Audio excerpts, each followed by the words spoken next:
আমরা যখন ছোট্ট ছিলাম, তোদের মতো এইটুকু জীবন ছিল রঙিন ঘুড়ি, আকাশ উড়ান, বুঝলি খুকু?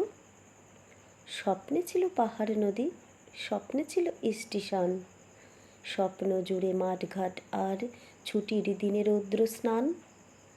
মাঝে মাঝেই উদাস দুপুর, বইপত্তর কোথায় যে, আম কাঁঠাল আর জাম জারুলের পাগল করা সুগন্ধে। ছুটির ভোরে পুকুর জুড়ে ডুব সাঁতার আর দাপাদাপি, দুপুরবেলা দাওয়ায় মেলা, ঠাকুরমার গল্প ঝাঁপি। রূপকথার সেই রাজকন্যে, দত্তি দানব পক্ষীরাজ, চাঁদের পাহাড় বুড়ো আংলার দিনগুলো যে কোথায় আজ। সন্ধে হলেই ঠাকুর ঘরে বাজত পুজোর ঘণ্টা কাশি, একটা দুটো গানের কলি, মায়ের মুখে মিষ্টি হাসি। রাতের বেলায় খাওয়া দাওয়া একসঙ্গে সবাই পাশে, সদ্য ফোটা শিউলি চাঁপার গন্ধ যখন হাওয়ায় ভাসে।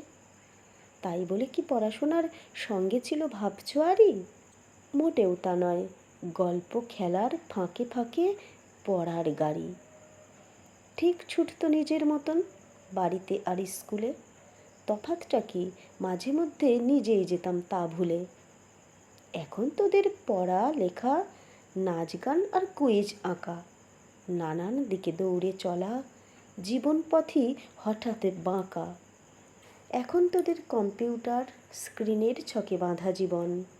জানিস খুকু, তোদের দেখে ভীষণ খারাপ করে মন।